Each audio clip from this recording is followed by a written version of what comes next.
so much for being here with us today. I'm really excited to learn more about you and also to share all of your amazing work with everyone who's joining us for this summit. Thank you so much. I'm so excited. Yeah, it's really fun. So you, I'm just going to jump right into questions. You design to provide the tools for people to enjoy their bodies and lives simply. So I wanted to talk first about the clothes that you designed for those that are blind and visually impaired. Why is this clothing line and your work with this project so important to one's self-identity? So, this project has allowed me to learn, like, self-identity has been self-identity of the people I've worked with and even for myself. So this project allowed me to meet and learn about people who view the world completely in a different way than I have. So I learned so many things from working with the blind and visually impaired. So instead of feeling like, at first I felt like kind of pity for them, but then I realized that's not at all what I should have done. Like, I admit I did at the beginning, but then I learned about the amazing ways in which they navigate life differently. So Yeah. it's not like a wrong way, it's just differently. Yeah. And in a way, I learned how to consider how things should be designed for them. That's also, many things are not designed in the way they would. And I realized, like, how, like, in terms of self-identity, it allowed me to learn about how the blind, even though it's different the way they do things and their perspectives on the world are different, but like, for example, many of them felt sometimes embarrassed to go out because of not knowing how they looked. But for example, when I finally dressed Gus, one of my friends who I collaborated with, he really enjoyed how he felt and wanted to go everywhere and just wanted to run out on the street and wear my clothing. And, like, that's kind of the feeling I want to Yeah. allow people to have. So in terms of self-identity, I learned also a lot about myself, about how I view people with disabilities, how people with disabilities are very rarely spoken about in the fashion industry and considered, and how they should have a larger stake in how we view people and how who we are admiring, who we're putting out in the open and stuff like that. Well, and it's even interesting, just that little bit of the discussion around Gus. Like, you don't think about what it feels like. I mean, I know what it feels like when I get dressed and I feel good about myself because of what I put on. But it's not part of my everyday thinking to realize what it must feel like if you literally cannot see what your choices are. Yeah, and something that's really interesting was that, like, I worked with different groups of people. So I worked with teenagers, with older adults, and, like, with middle-aged men, mostly all men. Mhm. But so what I did is I realized that most of them have someone choose their clothing for them, because even I worked with some teenagers that he was just partially blind, but he still, when he'd go to a store and ask someone about, like, for example, could you help me with choosing a blue shirt or a black shirt, and then he'd get home and the mom was like, this is not what you asked for, they gave you a different color, they give you a different size. So, and he's partially sighted, so he can in some way judge what they're giving him, but it's still hard. And so in a way, like, it's so mundane, like, we get so used to what we're doing on a daily basis, for even dressing. So for example, like, in a way to feel, to, like, try an empathy way of designing, I tried to dress with my eyes closed for 3 months and just choose things out of my closet. And even though this is not exactly what they feel because they're used to things, like, 60% of the blind are actually 50 and older, so they become blind due to age-related diseases. So what I was trying to do was kind of related to more of their situation, in a way that you've been able to see your whole life and then you become blind. So just dressing every day, like, it was so hard choosing my clothing. Where are things? What way do you put things on? I dressed, like, the wrong way so many times. I realized, like, what textures I would be more drawn to. Like, new ways of categorizing what I wore, or I just used things that were super soft and fluffy, even though, like, that's not was what was appropriate for the moment. So I just learned like, about other ways to understand clothing and understand what we were doing. Well, and that goes into what you talked about just a little while ago, too, about the way that we see each other is largely determined by the way that we are dressed. Um, and if you have someone that has a disability and add to that the fact that it's difficult sometimes to present your best self with your clothing choices, you're that's a hard thing to overcome. Yeah, so definitely because with some of them, for example, some of the teenagers I was working with, they were in a stage of like they really care about how they look because it's like peer pressure and like it's when you just get your first girlfriends, boyfriends, and so it's a really big deal how you look. And so for them, one of the girls would tell me about how her boyfriend helps her shopping and stuff like that. And she really cares about what he will think. So she's like, I'd rather he shop for me. But others were like, no, I want to be myself. But they're like, I kind of have to ask my mom to choose that identity for me. So that's something they felt very conscious about. Yeah. And at other ages, for example, one of the older men I worked with, he's like, I really think, like he told me, like sometimes I'm scared people will think I'm disgusting. And I was like, why? Like, he's like, no, because my things are put the wrong way. Sometimes I forget to button things up. Like, it's just hard for me. So I'd rather stay at home than go out because I'm really nervous about what others will think about me. And there are a range. For example, there are people who embrace it and are like, I'll totally go and be who I am and I don't care what others think. But lots of people, like even that sometimes affects jobs. Yeah. Like they're the one of the groups of disabilities that has the most difficulty getting jobs. More than I think a big influence for that is sometimes even confidence in a way because it's not that they can't do it. They can do anything, just learning in different ways. Yeah. But it's that confidence. Yeah. And that's what I've learned, that fashion is a big tool like for confidence building in a way. It is. So talk a little bit about the disruption that you brought to the fashion industry with your clothing line. I've learned about reversible features, the barcodes, the interaction that we have with our clothes, and the attention to safety. So how does that impact? So talk about those things and then share the impact that this has when you look at undervalued and often disregarded individuals. Yeah, so for sure. So I went back to the basics. Like, why do we use clothing? Because for identity and for protection. So under that, I realized that after like the working with these people throughout a few months, 6 months, I realized that the three main challenges they had is with identification, with like accessing their clothing and knowing what it was, with the interaction, like the act of putting things on and dressing on a daily basis, and then with safety, with knowing like their surroundings and knowing how to keep things safe around them. So so I kind of created this system of like 8 fundamental guiding elements to design for the blind. So something not only I would use, but I shared with other designers in a way to inspire them to design for people who are blind too.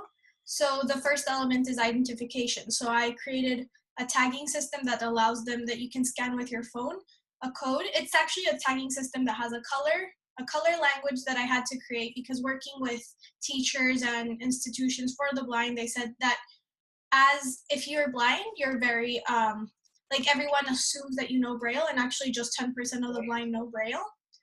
So so they wanted me to kind of create a new language that anyone could understand. So I kind of created that language on my tags, and then a description of what size and what it is, and then the barcode which you can scan, and it tells you more details of like the color, what you should wear it with, how to care for it, and stuff like that. Yeah. So what a label would usually have, but through audio.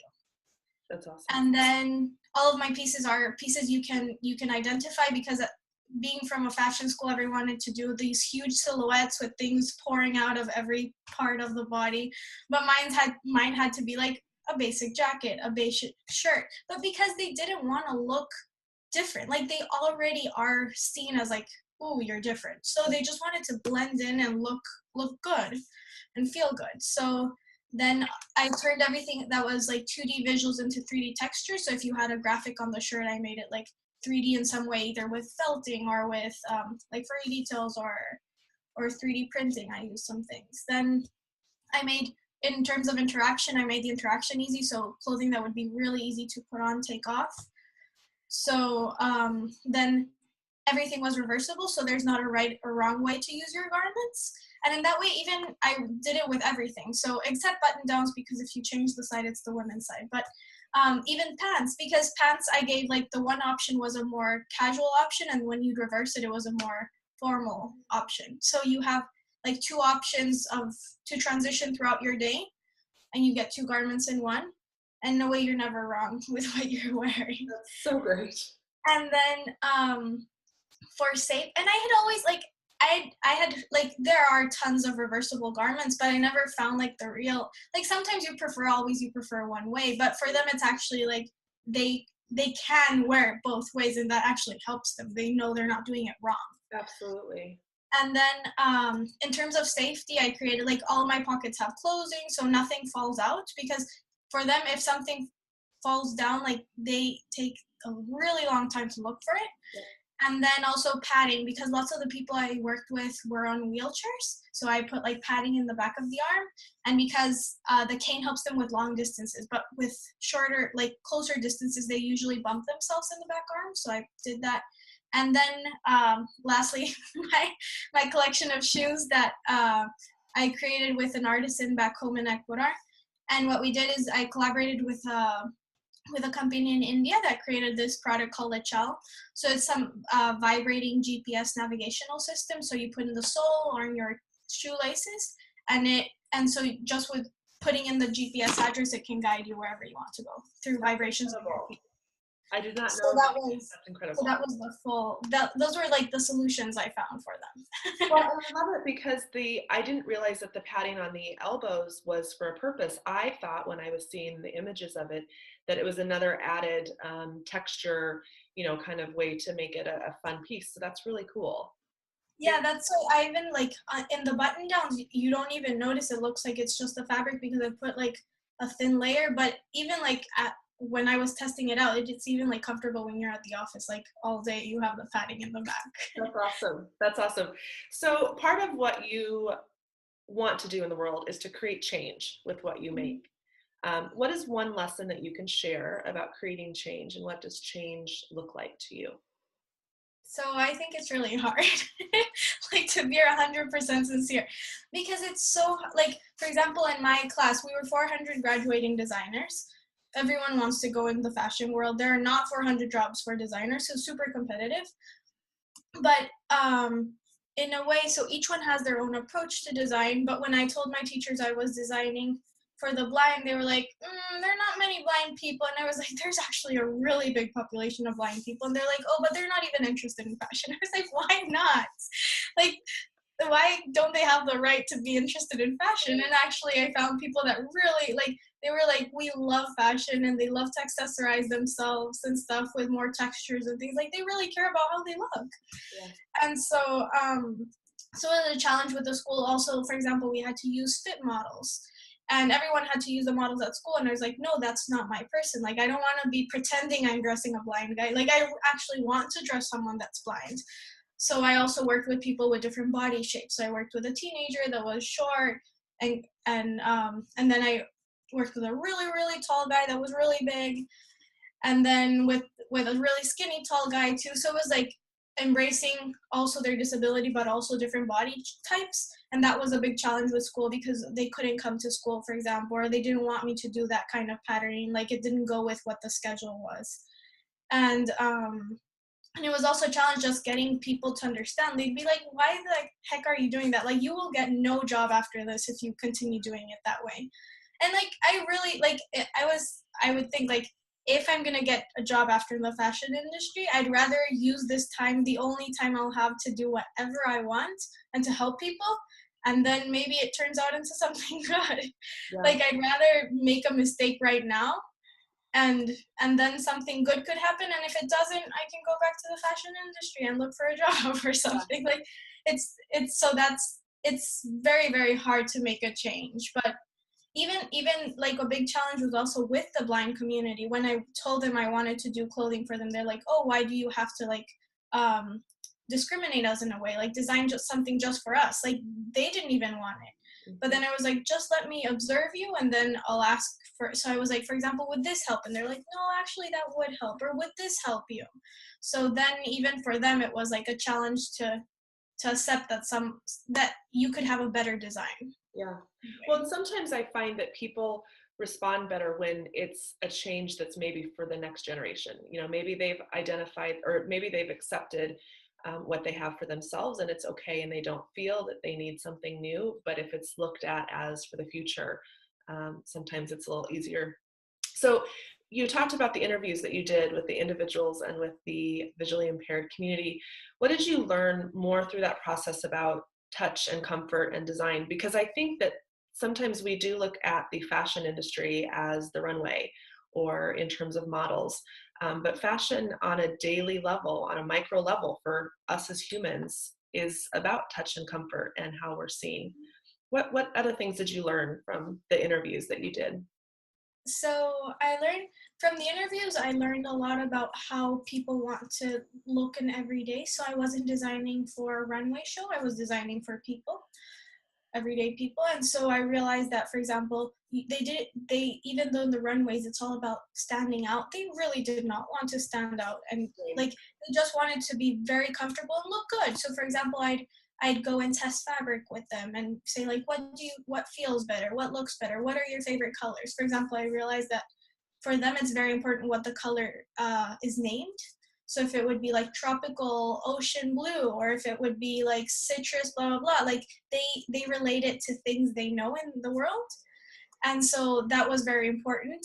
And as a fashion designer, like if the colors you're using um, provoke a different sound or a smell or something, it enriches the whole experience for anyone.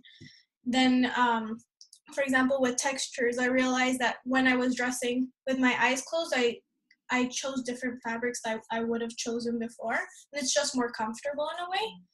And also, it was important for me to learn these different people's stories. In a way, they were very inspiring, just how they live their lives every day. And so I realized, like, even at big companies, like, just listening to your customers, the people who are actually using your clothes, are so important. So that's something I learned through the process. I love that. Listening is such an important thing Yes. overall. So you say in one of your interviews that the project was meant to be touched and heard and not seen. What Mhm. does our world look like to you if more humans are heard and their stories told? So when I started that, when I said that, was because they wanted me, as a fashion school, they wanted me to use like the models they had for the runway show. They wanted me to do it like the normal process, and I was like, no, this is a completely different collection. If I end up with a beautiful photo shoot of these garments on models, then all the blind people I've been working with will be like, oh, and what did you make? And I can't be like, oh, look at my photo shoot. Like they won't be able to see that. So I actually had to make garments for them they could wear and be like, oh, this works because of blah blah blah, because they can actually put it on and feel it. So that's why I said my collection is not meant to be seen. It's actually meant to be touched and worn. So but in a way, I wanted it to be, for example, go back at the last part of your question. What was it? The last part is, what does our world look like if more humans are heard and their stories told? Okay, so yeah, so that's something, for example, that inspires me a lot. So this was my thesis project, but my other projects have been designing for people with diabetes, people on kidney dialysis, people with mobility issues. So for me, listening to people and see how you can improve their lives, because fashion is seen such as something just for celebrities and something for the very elite and you just look up to, but it doesn't seem like someone every day could even be a participate in. Yeah. So I wanted fashion to be something that anyone can participate in, and so I think that's a way of like creating change also, of bringing fashion to solve problems actually. So it's more like an approach of more like an engineer in some way. So I had to become like an ethnographer, an engineer, like a consultant at times. So it was merging different fields to be able to understand people. Well, and I love that because there was so many aspects of what of the work that you did and that you continue to do, because you're solving problems. You know, it's not that you have the next greatest trend and you're bringing winter colors into your line. You're actually solving problems. So I love that. Mhm. What are some of the life lessons that you personally have learned through your various internships? You've done quite a few internships. Um, which life lessons do you carry through with you to this day, or how have they changed the way that you interact with others? Yeah, so for example, something I learned at one of my the interviews I enjoyed the most was at Calvin Klein, and one of the director of the area I was in, he taught me about like to think deeply about why you design what you design. So I had not seen Calvin as a company that would do this, but they actually think of like, if you put the pocket in a way, how will that change the way a person stands? How will that change the way in which they interact every day? Like even their posture, how will it change if you move the pockets lower, if you put the pockets higher?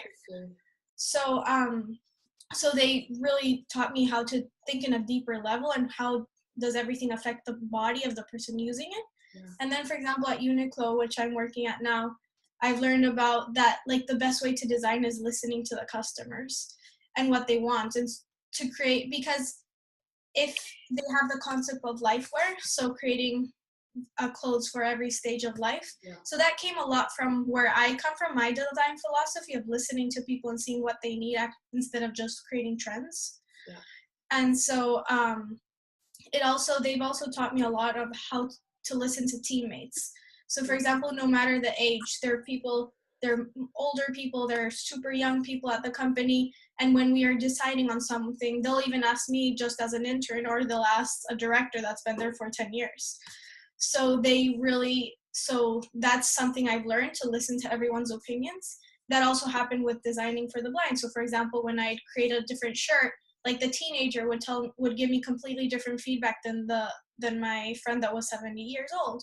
So it's just listening to each person and what feedback they have. So that's something I've learned. And then at one of my other internships, I entered Persevere, even though I had to carry boxes in the wind and snow and rain. It was really challenging. At times I was like, I do not take this. Like, I cannot do this any longer. But actually, like, even delivering boxes, like, with a smile, like, it helped me learn so much on, like, you have to work hard for what you want in a way. And then my dad, who I worked with for a few months one summer, he told me, like, he was like, this is really hard, this industry, don't be in the fashion industry. It's terribly hard. It's one of the most competitive ones. And I used to tell him, like, every job is hard. Like, at least if I know that I go to work and I'm enjoying what I do every day, I'd rather it be hard that way than another hard job. Yes.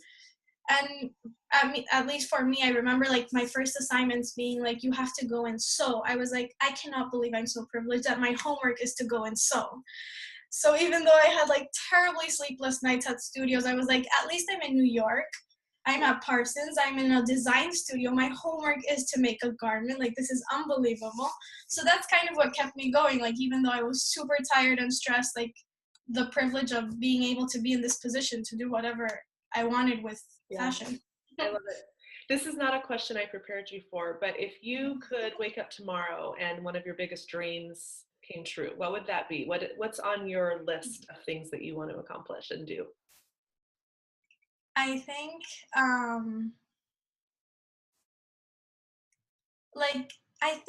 being able to, in a way, like, really, really, like, design for people with different disabilities. Like, if I see the fashion industry, like a magazine with people with disabilities in it, or like ads with with disabilities on it, like, that would be amazing. Like, if I wake up and, like, there's, like, a huge billboard with, like, a person in a wheelchair or a blind person or something, like, admiring those kind of people. They live in such a different way. It's amazing. And, like, having people listen to their stories and take them more in consideration. Like, I'd rather listen to one of their stories than what Kim Kardashian is doing on a daily basis. Like, that's my dream. Like, people learning about people who are less fortunate. Or, for example, something that really inspires me is listening to stories on, there's a website called GoFundMe that it's about people sometimes in third world countries trying to persevere to get their own businesses going and stuff. Like, instead of like ads where, like, what's the best perfume to use this season? Like, that would be my dream, actually. Yeah. Well, and that, I mean, think about what we see in media is a bunch of able-bodied, typically slender and slim bodies. It would be so great to just have that shift, even a little bit, even a little shift would be wonderful. And the shift is happening. That was, like, at least with my graduating class, lots of people consider that, like, different kinds of bodies, different abilities. and different races and genders. So that, like, the change is gonna happen, and I'm super happy You're on the front end of it. I hope so. So you have a lot going on. You are, interning and designing and creating. What do you look to, or who do you look to when you need a reset or a mental shift? So when I need a reset, it's actually like talking to people I haven't expected to talk with. For example, I had a neighbor that she was 85 years old or something, and when I talked to her, I learned so many things. And I think like talking with people you never expected, like, take you out of your daily routine of like, oh, I'm just tired, I have to go do groceries, I have to wash my clothes. Like talking to other people about their lives, and some people have much greater issues, or some people have amazing situations, but I think just learning that you're not in this alone in a way, like learning about others people's problems and even caring about others more in a way takes you away from thinking your problems are the biggest thing on the planet. Yeah. And also, even though it might be really cheesy, listening to TED Talks, I love them, they're so inspiring.